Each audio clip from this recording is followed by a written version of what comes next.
Europe's migration crisis, Germany's vice chancellor says his country will take in 500,000 people a year, calling for others in the EU to step up.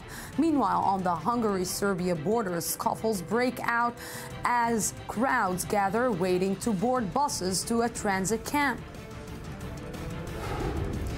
Iranian President Hassan Rouhani announces he is ready to hold talks with the U.S. and regional rival Saudi Arabia on how to end the war in Syria. And American lawmakers return from a long summer break with several key deadlines on the horizon, including weighing in on the nuclear deal, which today got support from a 41st senator.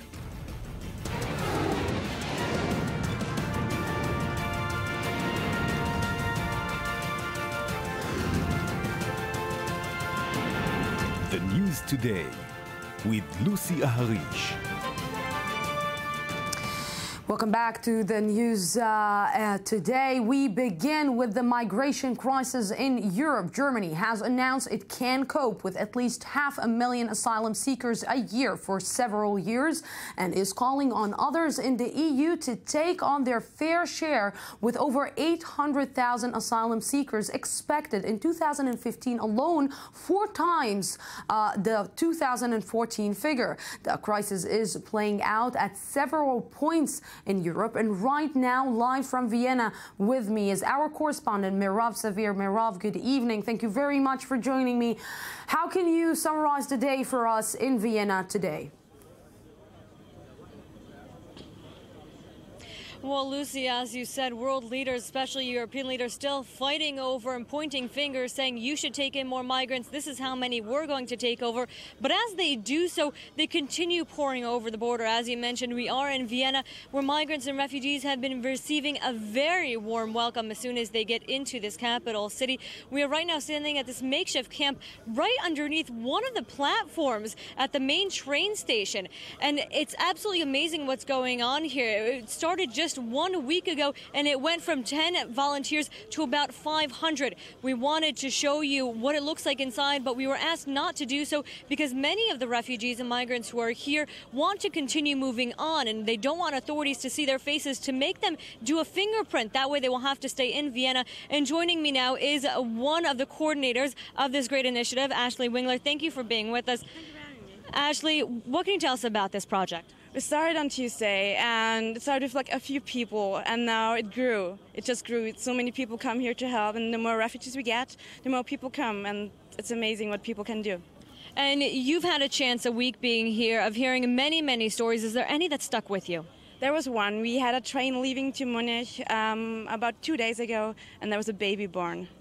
And it was new life, and that's just one of the most amazing things that can happen. So it's chaos and drama, so that was so special to me. Well, Ashley, thank you very much. And Lucy, this is just one of the things that they do here. Other things, they make sure that these refugees and migrants who want to get, most of them to Germany, get back to the train station where they can get on a train to Munich. They leave every couple of hours. And let's take a look back at what we did see today on our way to Vienna. No cheering crowd, no banners.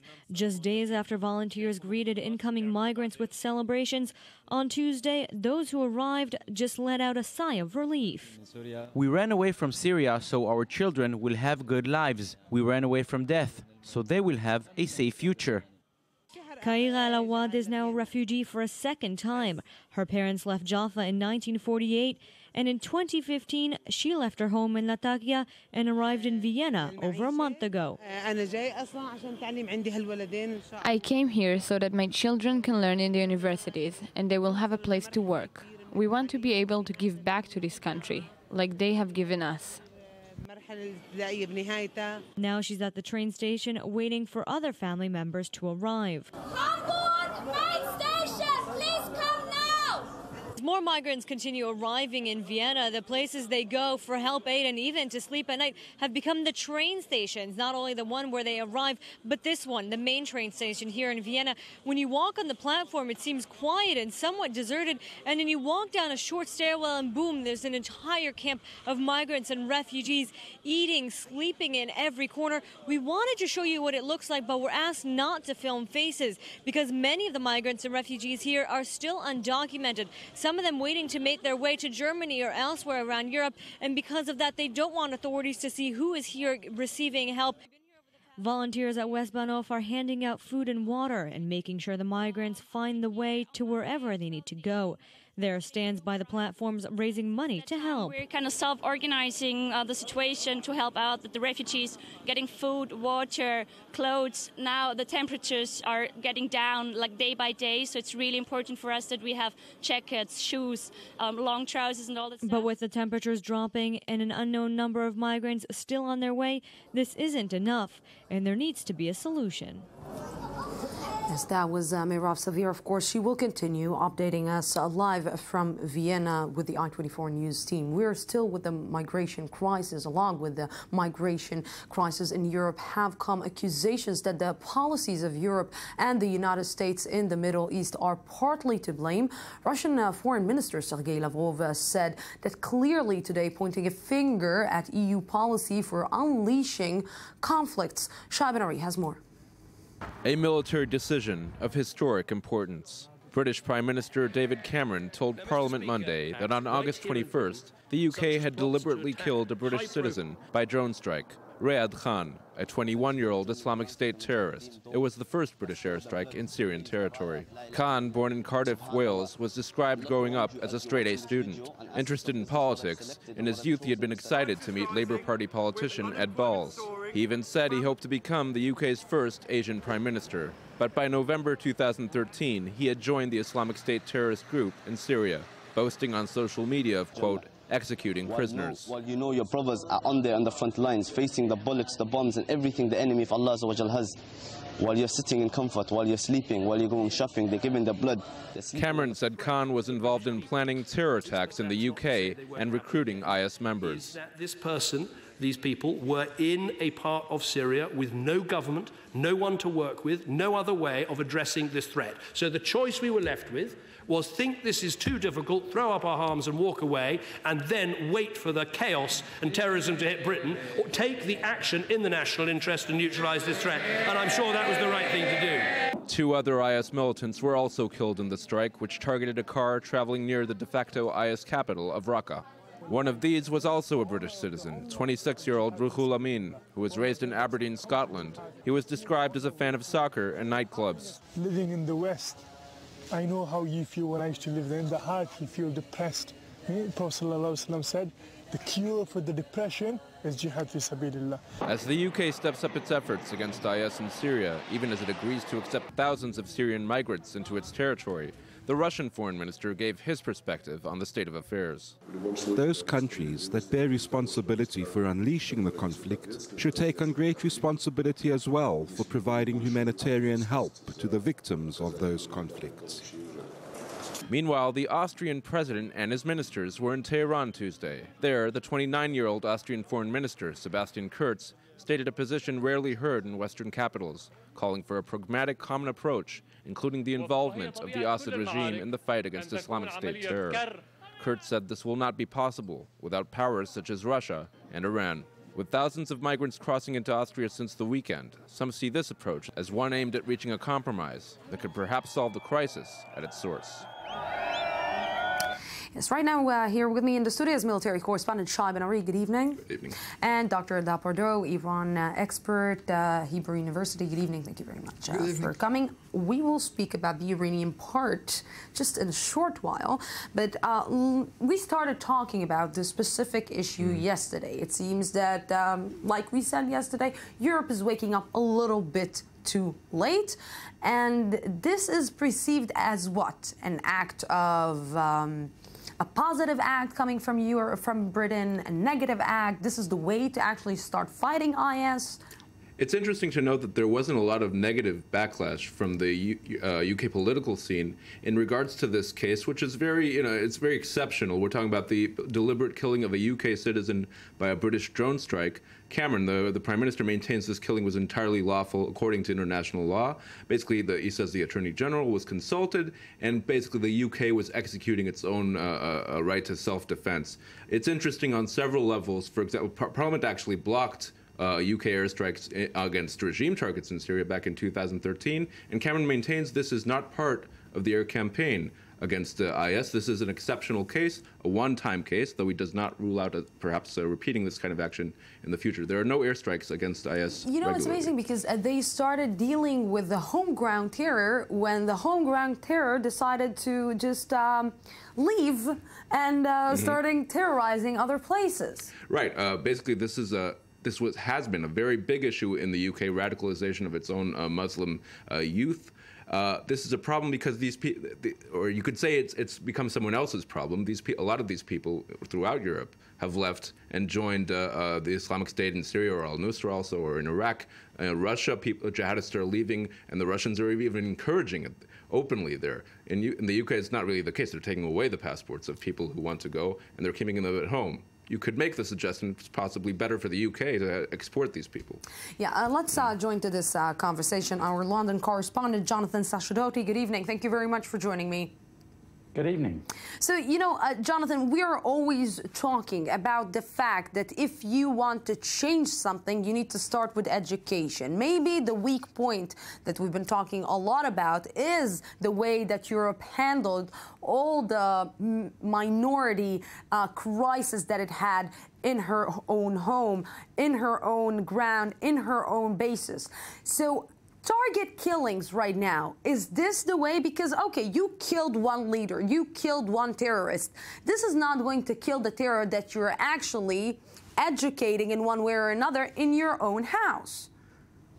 The decision was made, David Cameron told Parliament, because they believed there was an active plot to carry out an attack on British people, on British soil at a major public event. So on that basis, he told Parliament yesterday there was an absolute need to carry out this strike because there was no other way to deal with the terror threat from that terrorist. But you're quite right that this is a symptom of something bigger, where people are leaving the United Kingdom to go and fight in the first place with ISIS or Daesh. And similarly, there are extremists still at home in Great Britain who are involved in terror plots on British people. Now, this government also says that it's going to be very firm on those people. And in recent speeches, Mr. Cameron has said that it's not just violent extremism that he's going to crack down on with the full force of the law and intelligence and policing, but also extremism that could lead to violent extremism, and that is to say the ideology of Islamism. So this government wants us to believe that it's taking the threat very seriously indeed. But you know, let me be a little bit skeptical because it doesn't seem really serious. I'm sorry, but it doesn't seem that if you're targeting one terrorist or 2 or 10, it's not serious when you're actually not handling the bigger problem. And this problem Britain has been dealing with for a long, long time now. Well, Mr. Cameron also said yesterday that there were multiple terror plots that had been foiled in the last 12 months here in Great Britain. So each one of them could have been a mass casualty incident with British people dying. So they are taking it seriously from an intelligence and policing perspective, not just in terms of drone strikes in Syria, but also in terms of trying to crack down on terrorists here. You know, Jonathan, what I'm wondering is what is happening right now to the Muslim community in Britain? What is happening to the people who are living there? And they know that in one way or another, they are suspected. The people are suspecting them in maybe, you know, getting into terror, going in this path. What is happening there? The government's very keen to point out that it doesn't treat all Muslims in Britain as suspects, and that's quite right, of course.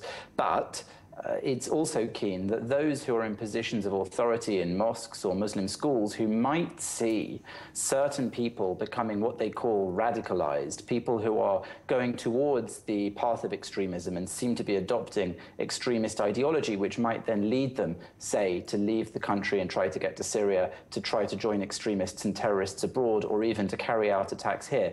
They want those people in those positions to help the country, as they say they would, as good British citizens. So that is the difficult balance that they've got to strike. It's one between not accusing Muslims of being anything that they're not, when the vast majority in the United Kingdom are, of course, not criminals, not terrorists, and have no reason to be treated as such. But to try to get those people, when they see people close to them, whether it's their family or students or fellow worshippers, veering onto that path, they want those people to help protect British values and somehow help to report them so that the government can crack down on what is becoming, unfortunately, an increasing trend of British-born jihadists. Yeah, sometimes it seems that it's not only terror that is killing in Europe, but also being too much politically correct.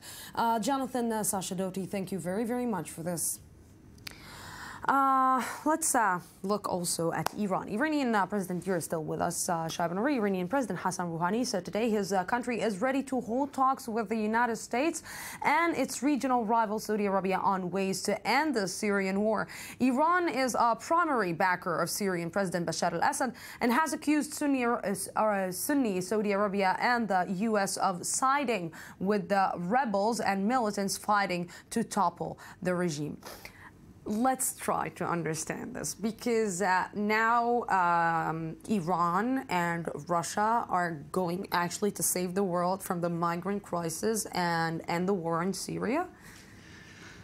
Well, one can say that this civil war in Syria is, let's say, 95% made in Iran. When starving farmers in Daraa came out, asked for water, and the Hezbollah people and the Iran Revolutionary Guards forced the regime to crack down and shoot at them. And one thing led to another, and the Sunni then were dragged in, and we have now more than 300,000, or maybe 500,000 dead, a million injured, millions and millions of refugees inside and outside. So in recent days, we see this, in Iranian press, they speak about Islamic awakening in Europe. Europe is not democratic. We need to repair Europe. We need to fix Europe. The Europeans should do something.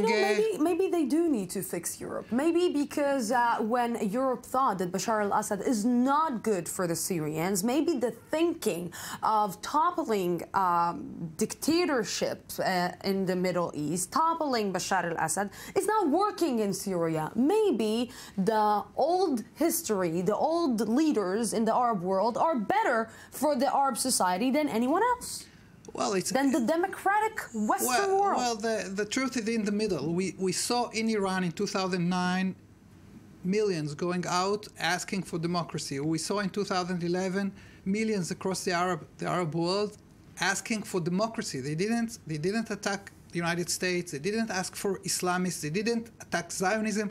They said, Irhal, please go away. We want to try democracy. In Tunis, it worked.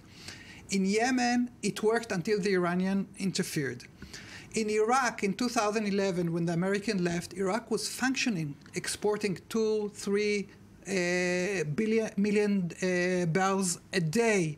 The country was united. There was discussions, everything, until Americans left, Iranians entered. What you see, ISIS, same in Syria. Had the Iranians stayed out, we would see something in Syria, either division or a democracy or some kind of negotiations. But the Iranian way, they try to crush everything they want. The Middle East, they want to build their empire. So if I'm taking right now what Eldad Pardo is saying, and I'm combining this, the Iran will, with what Russia wants, it works perfect. It's like Iran and Russia are going to save the West from all the migrants that they need to deal with in the upcoming years. And it sounds like certain countries in the West, or relatively, let's say, in the West, are suddenly more open to that idea. Perhaps in the context of this migrant crisis, For example, the Austrian government, which is basically in whole in Tehran today, the president as well as most of his ministers, several deals were closed today between Austrian firms and Iranian firms. We're seeing business go forward, and we're seeing different sorts of statements coming out of Austrian officials, basically saying Iran and Russia have a part to play in the solution to the crisis in Syria, which of course is having ramifications today on the situation inside Austria and other countries. Suddenly, it's much more urgent for these people to solve this problem, which has existed for more than 4 years. But now there are ramifications on the ground, and we're seeing a difference in approach. You know, but allow me to ask another question. What is the real aim of Russia in this specific case? Well, the real aim of Russia is gradually penetrating into the Middle East. They keep their base, the naval force, but they can do it with splitting Syria. The problem now is that I don't think Turkey and the Sunni world are going to let Syria become an Iranian stronghold.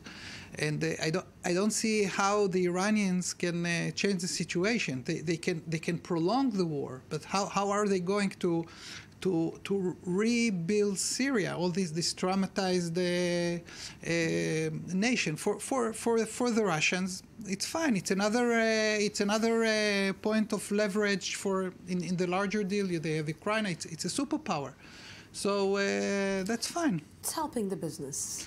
And of course, it's promoting the Iranian nuclear deal. So for everyone, Austria and Germany, of course. Just imagine if actually Iran will be able to save the West from itself. It will be, and they lived happily ever after, but they didn't. Gentlemen, thank you very, very much for this. Thank you. The United States today put 3 senior members of Hamas, the militant group ruling the Gaza Strip, on its terror blacklist. 3 include 2 freed by Israel in exchange for captive soldier Gilad Shalit, Yahya Sinwar, and Rawahi Mushtaha. It also includes a legendary military commander, Mohammed Deif, named as the specially designated global terrorist under U.S. law. Deif was widely believed to have been killed during the 2014 war between Israel and Hamas. The U.S. also put Lebanese militant Samir Kantar on the list, the murderer of 3 Israeli civilians, including a young girl. Egypt's army announced today it has launched a, quote, major military operation against the Islamic State group in the Sinai Peninsula. The region has been the site of chaos and confrontation between the Egyptian military and an Islamic insurgency. Shaibanari has the latest. Violence continues to engulf the Sinai Peninsula, where the Egyptian military has for years been confronting militant jihadists, today aligned with the Islamic State terrorist group. The army said Tuesday it had launched a major military operation on Monday, which had already killed 29 IS militants, focusing on the northern Sinai towns of Rafah, El Arish, and Sheikh Zayed. There is little way of verifying the numbers being reported by the military, with Sinai remaining a chaotic desert expanse, which serves as a haven for terrorists. A roadside bomb reportedly exploded near a military vehicle south of Rafah on Monday, killing an officer and a soldier and wounding 5 others. The Islamic State Sinai affiliate claimed responsibility in a statement, and the military also confirmed the deaths. Last week, 2 roadside bombs had also resulted in injuries to 6 UN peacekeepers stationed in Sinai, including 4 Americans. These images were released last week by the Islamic State group, boasting of its terrorist activities in the peninsula. The operation announced Tuesday was far from the first to be proclaimed in Sinai by the regime of Egyptian President Abdel Fattah al-Sisi, which has vowed on numerous occasions to eliminate Islamic State elements from its territory. Still, the threat persists. And with me right now, Senior Middle East Analyst Ali Waked. Good evening. Thank you very much for joining me. You know, I will ask you first about Egypt and what is the status right now, because again, the Sinai Peninsula is a place that even Abdel Fattah al-Sisi, the great general, is not able to control. And I'm not sure that only using arms and using the army and using violence, he will solve the problem. I think that the problem in Egypt is deeper than the peninsula in Sinai. I think this is a whole issue of the relations between the regime and the opposition, and mainly the Islamic opposition. The Islamic State, of course, is now acting in Sinai. He is backed by most of the tribes that are living in Sinai. The Egyptian army killed dozens of them, but they can recruit immediately a double number than those who were killed, just because of the simple reason that the tribes in Sinai feel closer to the Islamic State, or feel that they can achieve anything via the Islamic State than via the Egyptian government that is still ignoring their basic needs and their specificities in their culture. The Egyptians are investing in everything, in the new canal, in the economy, etc. They are not investing in Sinai, and the only instrument they are dealing with Sinai is the army, and bombarding and ruining villages and houses and streets and neighborhoods. And this is the message, this is the only dialogue right now between the Egyptian regime and the people, the inhabitants of Sinai. What are the chances that the fight in the Sinai Peninsula will spill over to the rest of Egypt, and not in appointed terror attacks, but it will actually spill over? Lucy, it already spilled, because we can hear from time to time that there are attacks in different regions, in Cairo, etc., in the Delta, etc. So it is not reduced to the Sinai Peninsula. It is not with at the intensity that is happening in Sinai, but still we can say that Egyptian rebels groups, maybe not the Islamic State, but other rebel Islamic groups, yes, are acting in Cairo and are acting in other cities in Egypt. And I think that Abdel Fattah Sisi is investing in strengthening the international position and status of Egypt in the region, but also in the international community. He is investing in economy, he is investing in development. He is not investing in creating a dialogue with his rivals and opponents. The silence of the Muslim Brotherhood is is a sign to be worried about? No, I think the silence is due to the fact, first of all, we can hear them from Istanbul mainly. We can hear them from some Arab channels that are they using them as a platforma. But the Islamic State, when they are persecuted by the regime, they can, at the beginning, maybe they condemn some of the attack of the Islamic State. But the Muslim Brotherhood, when we hear that the Egyptians are still launching the huge crack against the members of the Muslim Brotherhood, they cannot go and condemn the attack of the Islamic State. This is why the regime use sometimes this attack, and he say it is not the Islamic State, this is the Muslim Brotherhood that are carrying the attacks in order to justify the measures it is taking against the Muslim Brotherhood. And we are at the eve of the election, and the big question mark is whether the instability that we are seeing in Sinai will reach other regions at the moment of the elections, where the Abdel Fattah Sisi supporters are doing anything in order to prepare a huge victory of the candidates that are supporting the regime. Ali Waqid, thank you very, very much for this. And we are going out for a small break, 2-minute break, and then we will be back for the second part of the news today. Don't go anywhere, 2 minutes, and I'll be back.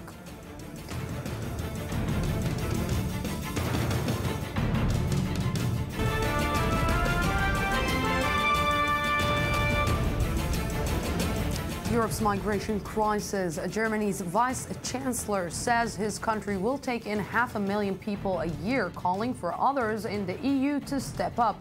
Meanwhile, on the Hungary-Serbia border, scuffles break out as crowds gather, waiting to board buses to a transit camp. Iranian President Hassan Rouhani announces he is ready to hold talks with the U.S. and regional rival Saudi Arabia on how to end the war in Syria. And American lawmakers return from a long summer break with several key deadlines on the horizon, including weighing in on the nuclear deal, which today got support from a 41st senator.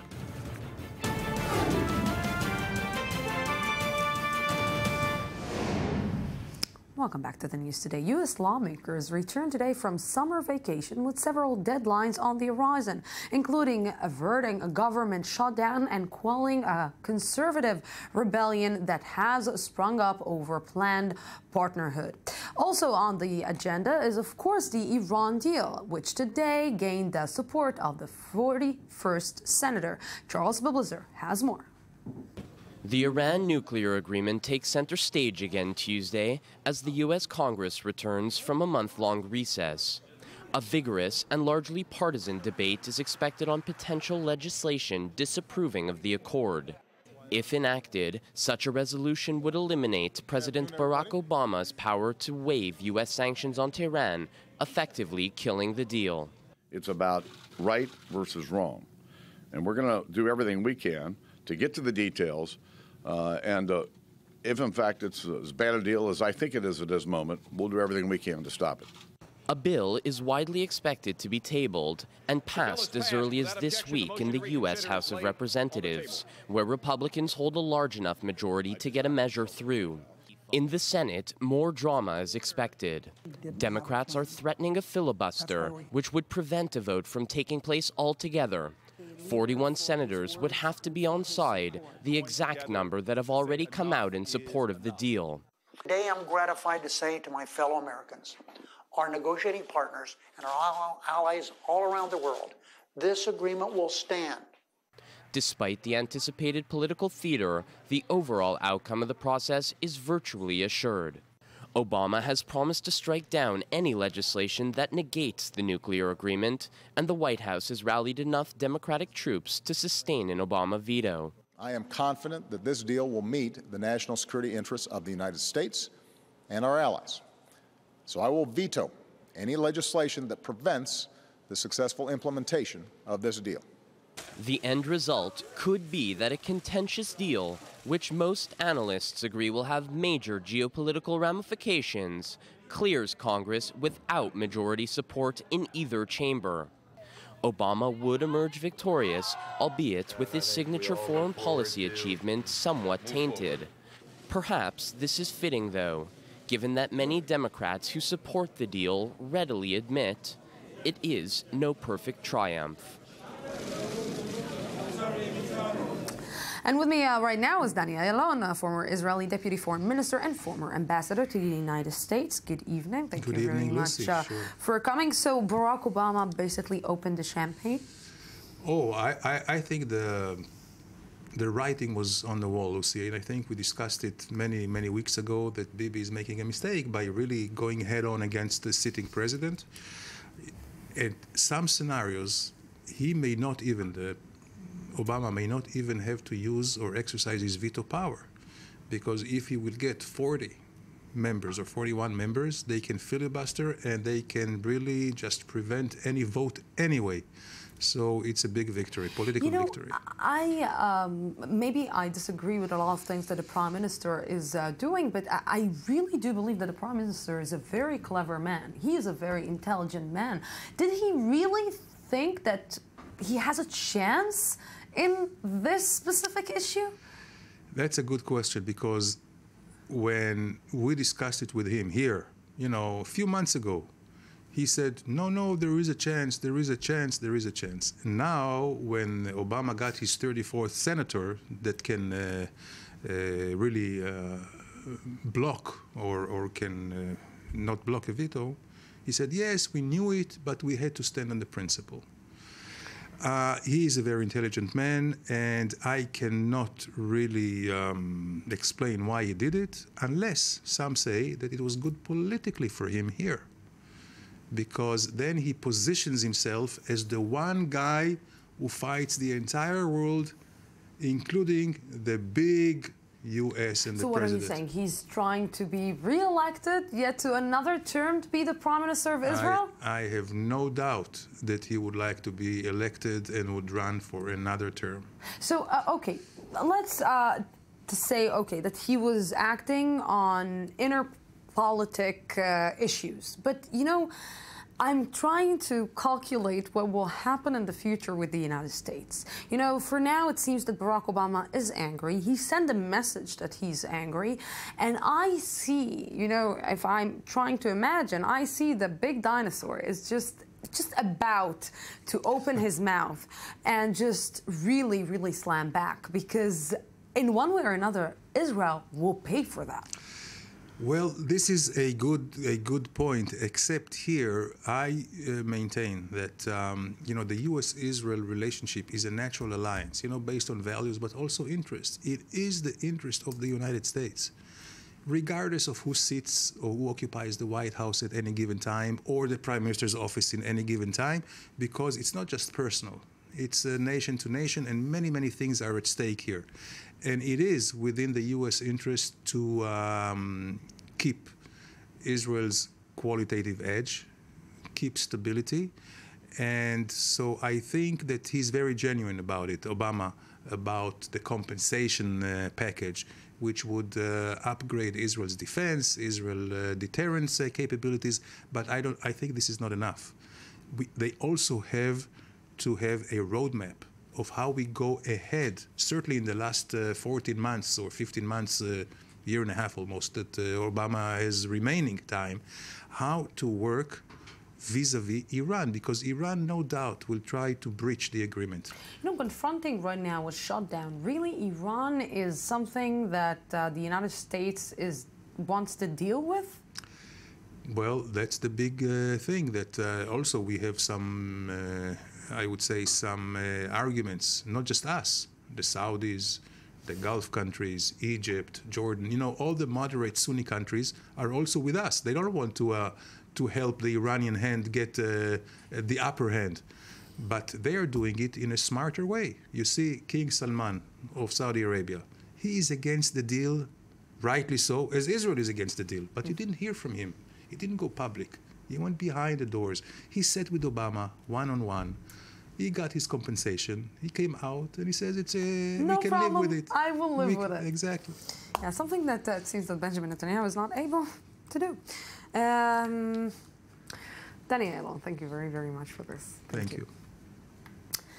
Yes, and to the U.S. race for the 2016 and the campaign heating up on the Democratic side. The Vice President Joe Biden looking like a candidate at a holiday parade in Pittsburgh. Hillary Clinton trying to reboot after a tough summer, and Bernie Sanders climbing a key states. ABC's John Curl is tracking all the moves. Joe Biden sure looked like a candidate as he ran along a Labor Day parade route in Pittsburgh, shaking hands, kissing babies, and maybe even dropping an unintentional hint in a speech to union workers. Back in Delaware, if you make someone stand on a hard floor for more than 15 minutes, you lose all their votes. I don't want to lose your friendship. As some in the crowd called out for Biden to run, he offered this response. You got to talk to my wife about that. I've got to talk to my wife about that. Thank you, guys. Unable to take anything for granted, I need you. Hillary Clinton. She crisscrossed Iowa for 2 Labor Day picnics, aiming her fire at Republicans. You listen to those 17 on the other side. You hear them. Their answer to everything is cut taxes on the wealthy, get out of the way of corporations, and let them do whatever they please. But the once prohibitive frontrunner is looking more and more vulnerable as Bernie Sanders continues to gain ground. He's now up by 9 points in New Hampshire, his widest lead yet. Sanders' frontrunner status in New Hampshire was easy to see. We love you, Bernie! As he worked the crowds at a Labor Day parade in Milford. Democrats here are eating up his populist message. The American people are saying enough is enough. We need an economy for working families, not just for billionaires. Yes, the race is heating up. And we're going to Turkey. Turkey is set to conduct a short-term ground incursion in northern Iraq against PKK as a roadside bomb explosion killed 14 policemen in eastern Turkey this morning. Earlier, Turkish jets carried out airstrikes in northern Iraq against Kurdish rebels and their camps, where Shapira has the latest. The battle between Turkey and the Kurdish PKK militia intensifies. At least 14 police officers were killed by PKK rebels in a roadside bomb attack in the eastern province of Igdir Tuesday. This comes 2 days after the deadliest strike in the current phase of the conflict, which saw 16 Turkish soldiers killed in the southern region of Hakkari. Turkish President Tayyip Erdogan promised Tuesday that his country can get over what he called this plague of terror. This country, this state, is not just any country. We did not and will not abandon the nation's future to 3 or 5 terrorists. In the meantime, Turkey confirmed Tuesday that its special ground forces had crossed into northern Iraq to hunt the militants. Turkish warplanes continued their attack on PKK targets in Iraq overnight. Earlier this week, the Turkish Prime Minister Ahmet Davutoglu promised to take strong actions against the PKK. Whatever happens, these terrorists must be wiped out from the mountains. That's all. The mountains, plains, plateaus, cities of this country will not be left in the hands of terrorists. In the meantime, the Turkish Dogan news agency reported Tuesday on the release of 20 officers who were abducted by the PKK in August and were held in Iraqi Kurdistan. The release came due to a joint effort of human rights activists, Iraqi Kurdistan officials, and members of the pro-Kurdish HDP party. And right now with me is journalist Laura Wales. Good evening. Thank you very much for joining me. Thank you for having me. So, Laura, Iraq is a new target right now? Well, the Turkish armed forces continue to attack Iraq and what they believe are the PKK fighters there. Certainly, the headquarters of PKK are in Kandil, which is in northern Iraq. This has been a real sore point between the Turkish government and the KRG, the Kurdish regional government in northern Iraq, and the KRG and the PKK. And so this will probably continue as long as the strife continues, and it is only accelerating. In the past 2 days, we've seen 32 security officials killed. And that's after we've seen 113 since July 20th. We've seen about 100 PKK fighters killed in the past 2 days alone. And according to President Erdogan, 2,000 since July 20th. Wow, Laura, it seems that it's a little bit, I'm looking at this recent move, and it seemed that it's coming from panic. Well, 82% of Turks in a recent poll believe that Turkey is in a political crisis. There's now mobs around the country coming out, attacking people they believe to be Kurdish. This happened, for instance, in Konya. They attacked a group of 400 construction workers. They thought the builders had PKK sympathies.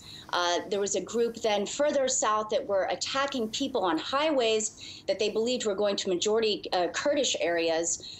Even a group of ultranationalists in the south that attacked a fellow ultranationalist, accidentally thinking he was Kurdish because he had darker skin.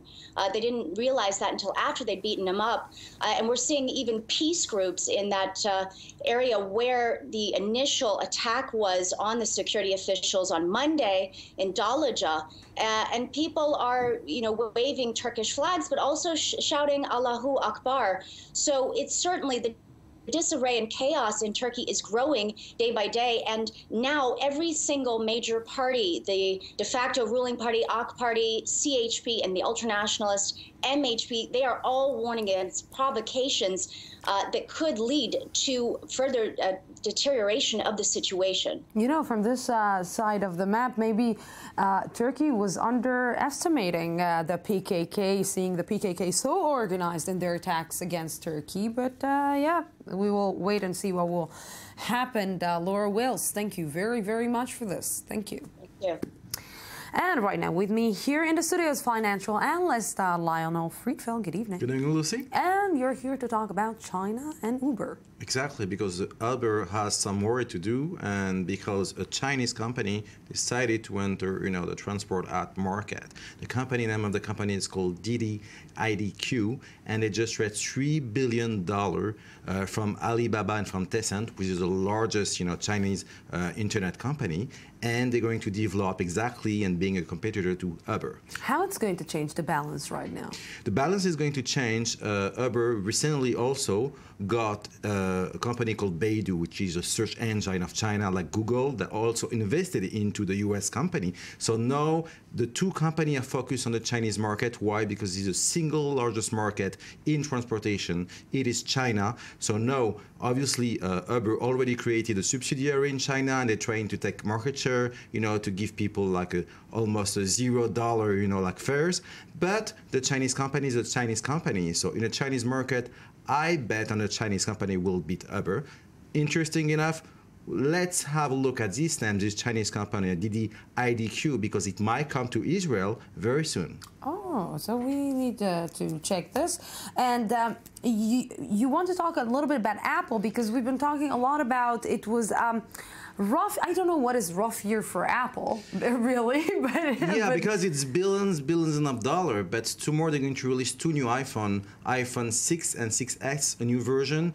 We don't know exactly what's going to be inside, but it's Apple is under pressure because 2/3 of the revenue from Apple is generating from iPhones, and last quarter sales went down 22%. So because Apple is facing competition from Xiaomi, competition from China. So in terms being practical, the CEO of Apple told financial analysts in Wall Street that Apple will have in between 1 billion to 2 billion less of turnover this year. How come? Because the product was so bad this time that because I remember the first let's say weeks or months that iPhone 6 went out, you couldn't find it in almost all the stores of Apple in the United States. It is in the US, but you have to look now at the Chinese market. And now the biggest competitor of Apple is called Xiaomi.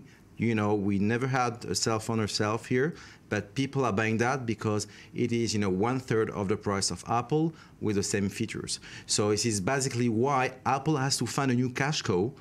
It could be, the watch, could be whatever, but that's why, the iPhone sales are going down. They will have to do something about it if they want to return their position. So next time you're offering me not to buy iPhone, not to buy Apple, but to buy Xiaomi? Let's try Xiaomi next time. Xiaomi. Yeah. Okay, I will wait for that. Okay. Lionel Friedfeld, thank you very, very much for this. Xiaomi, I will remember it. Around 100 South Koreans separated by the Korean War from their family members in the north toured the demilitarized zone and praised an agreement reached by the two Koreas to hold family reunions. Maya Margit has more. A note of hope. North and South Korea Tuesday agreed to allow families torn apart by the Korean War 6 decades ago to reunite near the heavily fortified border. The reunions will take place from October 20th to 26th at Mount Kumgang Resort just north of the border, where previous reunions have been held, with 100 participants from each country. The agreement to hold reunions follows the negotiated end to a recent armed confrontation across the border. News of the rare event, the second of its kind in the past 5 years, was met with applause by many in South Korea. I do have hope. I hope I can meet my family before I die. I am old and almost 20 years have passed since I applied to see my family members in the north. And I am actually getting tired of waiting. However, I have not given up hope yet. Nearly 130,000 South Koreans looking for family members in the north have registered with the government in Seoul since 1988. But only about 66,000 are still alive, and most of them are over 70 years old. With only a few families out of the thousands selected to participate, time is running out for elderly people on both sides, who may die before they can reconnect with loved ones. And the campaigns are underway in Myanmar, where the first general elections since the end of military rule is to get underway on November 8th, with hopes for a significant shift in the political landscape. Ori Shapira has more on what's expected. 2 months before the general elections in Myanmar, expectations and fears are high. People in the southeastern Asian country, which has been under military dictatorship for decades, are concerned whether voting will be fair, free and democratic. As the campaign begins, one woman is in the spotlight, opposition leader and Peace Prize laureate Aung San Suu Kyi, who has dedicated her life to fighting for democracy in her homeland. We hope to win the election, so I don't think we're thinking in terms of a second term for any president from any other party. Unfortunately, Suu Kyi cannot become president even if her party wins, since both of her children hold foreign passports in contravention of the military-drafted constitution. Earlier this year, Parliament rejected a law that would allow her to run for president. For many, however, she is still the only relevant option for change. We have to vote for our mother. There won't be any changes unless we vote for our mother. If you watch television, you will see that farmers are suffering land loss problems. That's why we have to vote for her.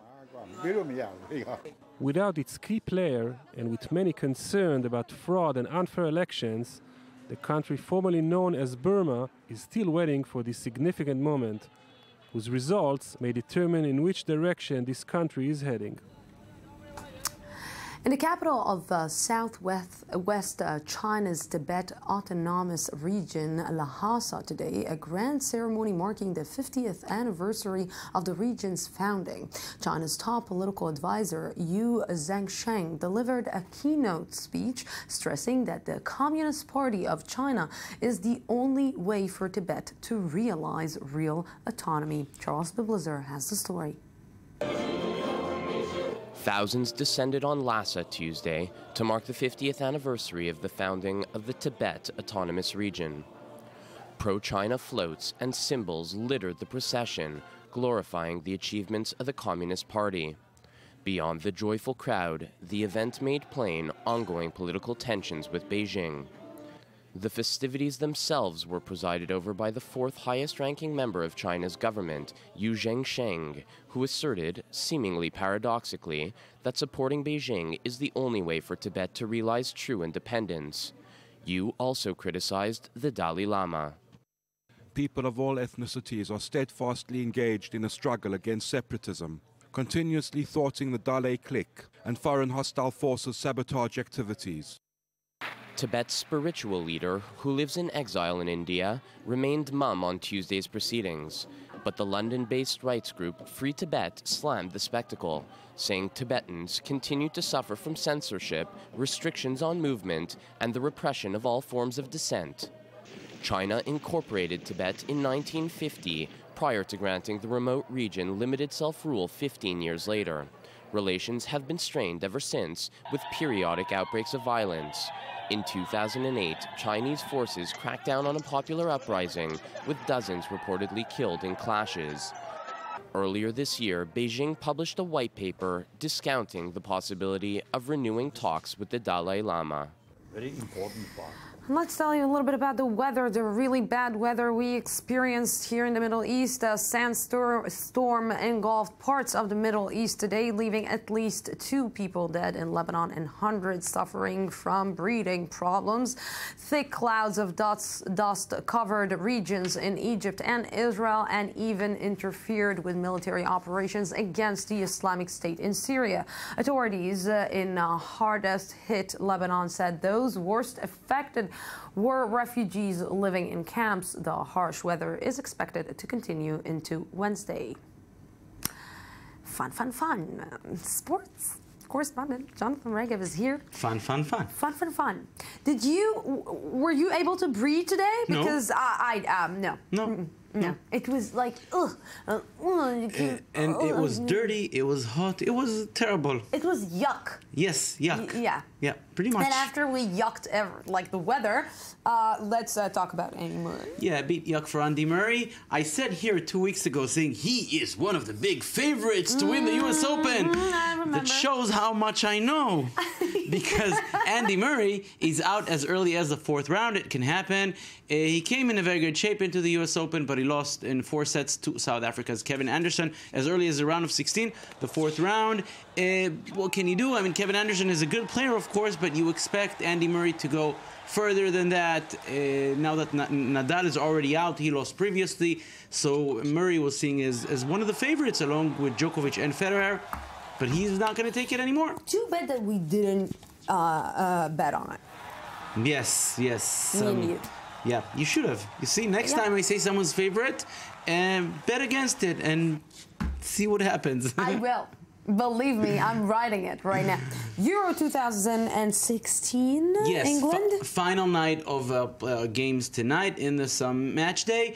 England have already qualified. They had an easy group, a perfect record, and their match against Switzerland tonight at Wembley does not mean much, except for Wayne Rooney, their captain. He scored in San Marino last Saturday, equaling Sir Bobby Charlton's record of 49 goals for England. If he scores one more, he will be England's top scorer in history. So the big question is, will he do it tonight? Of course he will do it tonight. If not tonight, there are two other Euro qualifiers games coming, then there are friendlies, and then the tournament itself. He'll do it, but many people are hoping he does it tonight at Wembley in front of the home crowd. It would be a very nice way to perhaps finish these qualifier games, which England really sweep through en route to the Euros. You know that I remember him playing in the 2010 World Cup in South Africa. Yes, yes. And he is a good player. He played, he made a lot he played as early as 2004 Euros when he was 18 back then. I think that it was for the first time in a long time that I really am serious about something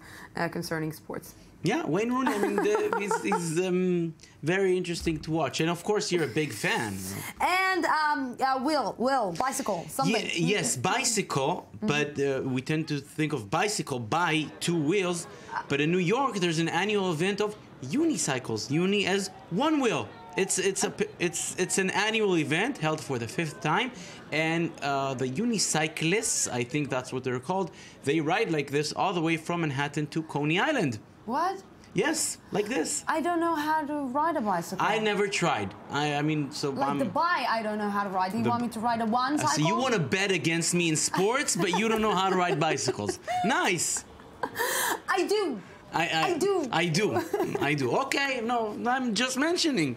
But these unicycles, they go all the way from Manhattan to Coney Island. Beautiful. It's the annual event. Very nice to watch. I love it. You're continuing the yes, flash I am. Just right after the second part of the news today.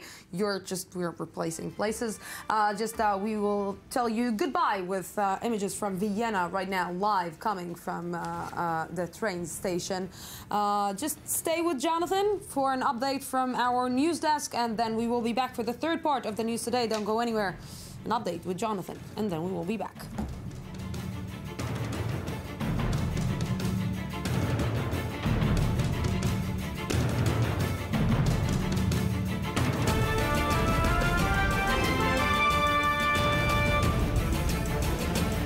Welcome back to the news today. The Israeli parliament is used to having heated debates between the left and right concerning the peace process with the Palestinians and the future of the region.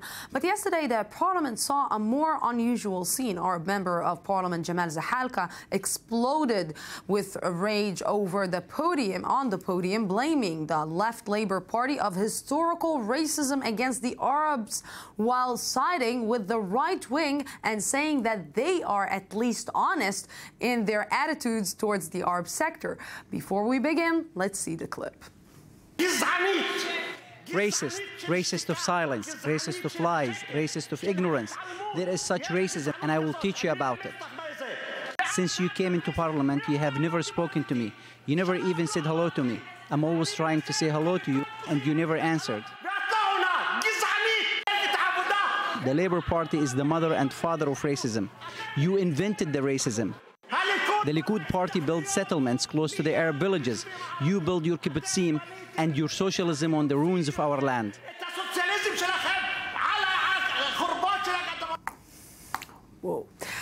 Professor of Political Science, Dr. Hani Zubaydah, who's really eager to talk about this. Good evening. Good evening, Lucy. And also former Israeli ambassador to France, Daniel Sheck. Good evening. Not as eager, but always happy to serve. Good evening. Thank you very much for coming.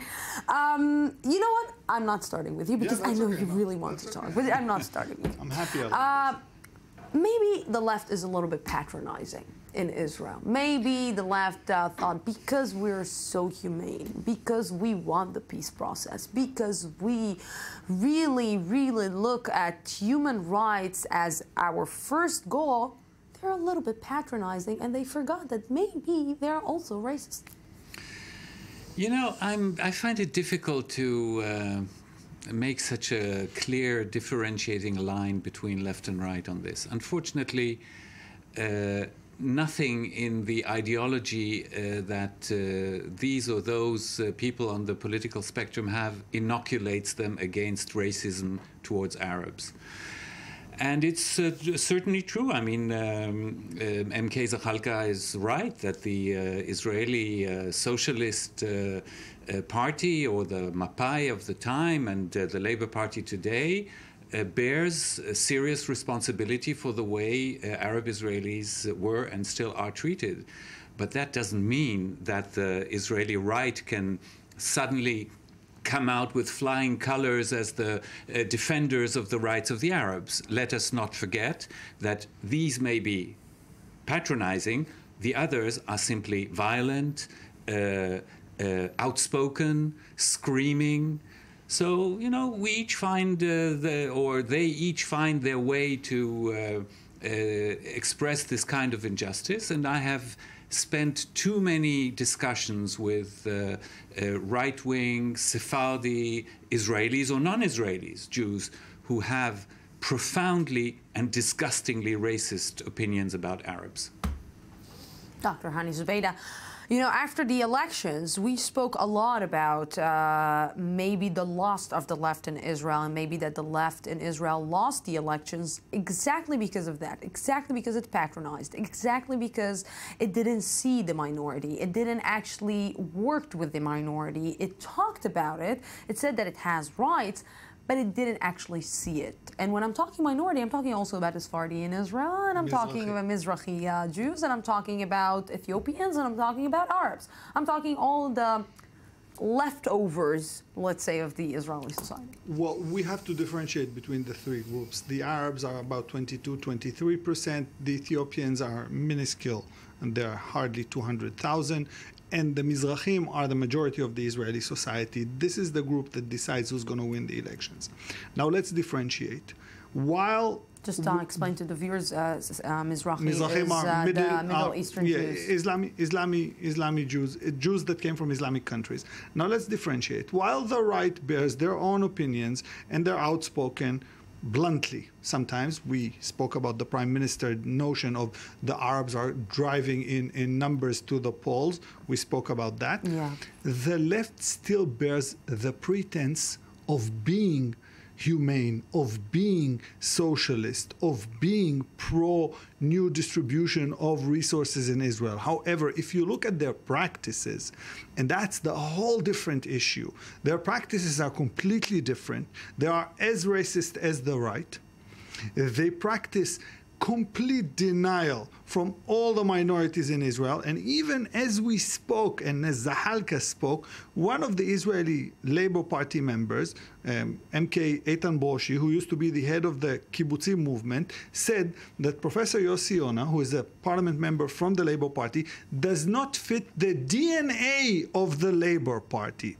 Well, with all due respect, that's racism. Now, what Zahalka is talking about, he's talking about historical injustice, but not only historical injustice, because the injustice continues today. But this point with Jamal Zahalka is actually not, you know, maybe for the first time I can actually agree with Jamal Zahalka about something, but this doesn't actually promote anything in the discussion of the Israeli Arabs and Israeli Jews, and let's say the way that the Israeli Jews are treating the Israeli Arabs. Because again, we're seeing Jamal Zahalka yelling, again, we're seeing him accusing. It seems that nothing can satisfy the Arabs in Israel.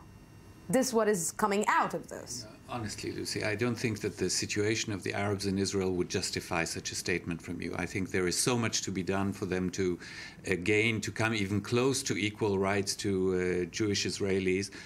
Now, I'm not sure that Jamal Zahalka is my cup of tea. I'm not sure the way that he presented the issue yesterday in any way touches me personally. But to get this off the table clearly, fundamentally he's right. Only I don't think that the right deserves a clear bill of. I don't think the right got.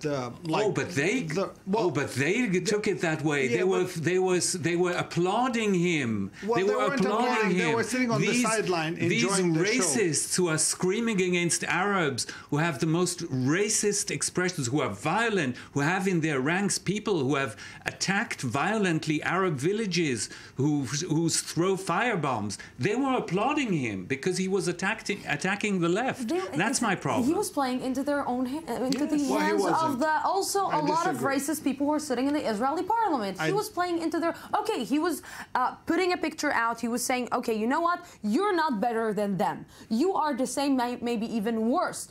And in some cases, he's right. But at the bottom line, you know that the discussion, unfortunately, in Israel is superficial.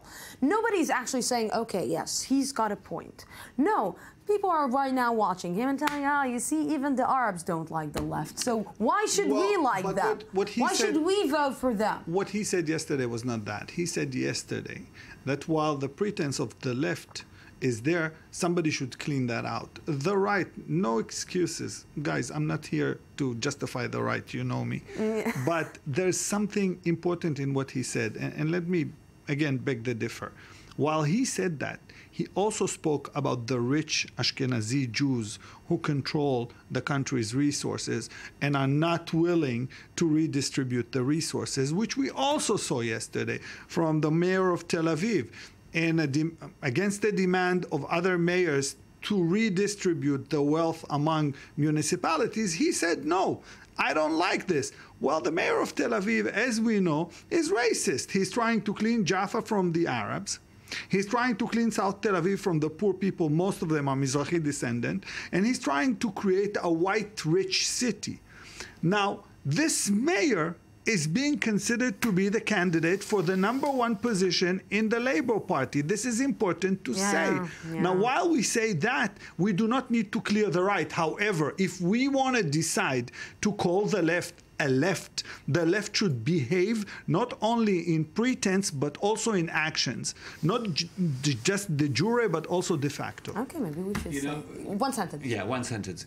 You have to remind that the only time that the Arab parties participated in government, even if it was indirectly, it was with a left-wing government. And for the future, they still stand a better chance to better their situation with a left-wing government than with a right-wing one. But they didn't participate. He only had them from the outside sustaining his coalition, but never invited them in, although he had a clear-cut invitation in. Okay, they never wanted in. Let's be clear here. There was an agreement here.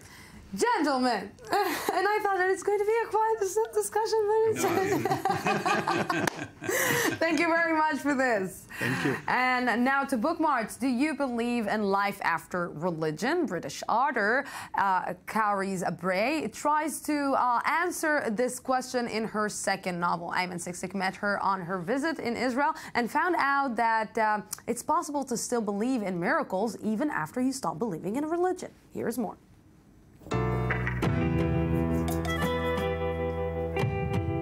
This is a story about starting life all over again, after tragedy and after religion. British author Cowries Bray never thought she would grow up to question her faith as a Mormon. It was only when she fulfilled her religious duty and became a mother that doubts began to surface. I grew up in a Mormon family and I married somebody who also grew up in a Mormon family. So we got married very young, and I had 5 children in the first 7 years of my marriage, and it was what I had always imagined I would do.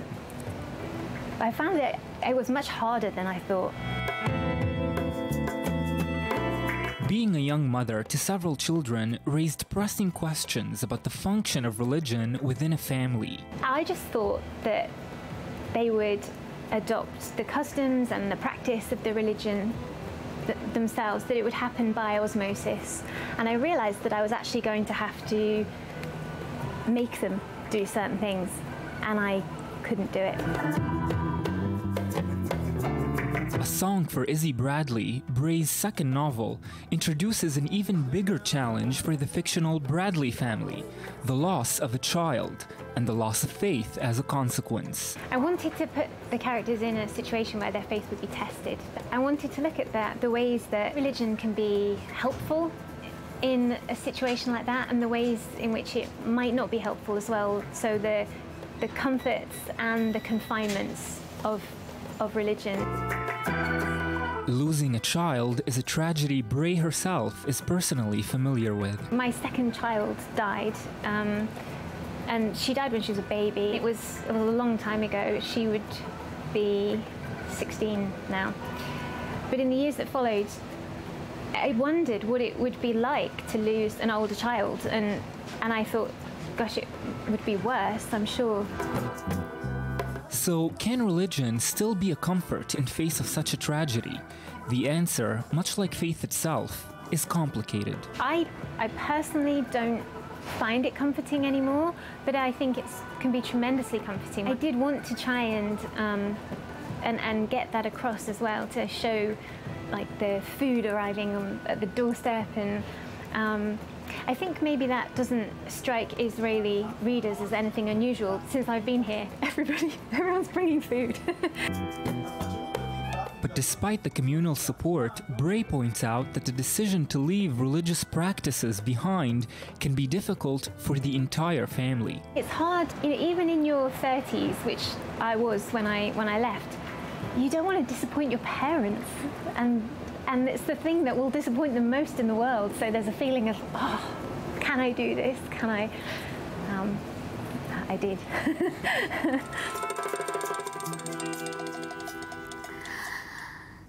Yes, and with me right now, here's correspondent and author Ayman Siksa. Good evening. Good evening, Lucy. You know, when a miracle happens in your life, don't you say, thank God? It's like, it goes like, usually it goes together. This or way. Thank you, whomever there is out there. The greater power. That's what we turn to in good situations, and usually in bad situations too. People get closer with religion. God hates me. Yes.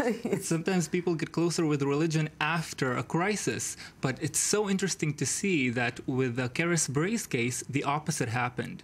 After the tragedy in her personal life, and several years later, with her understanding the, let's say, limitations of leading a Mormon lifestyle, she distanced herself from religion. She understood that there's a different type of life that she wants to lead. You know, it's very interesting, because if we're looking at the ultra-Orthodox community here in Israel and the ultra-Orthodox Jews, they are seeing this something bad that is happening as a sign from God, as that this is God's will, and this is what we will take, and that's it.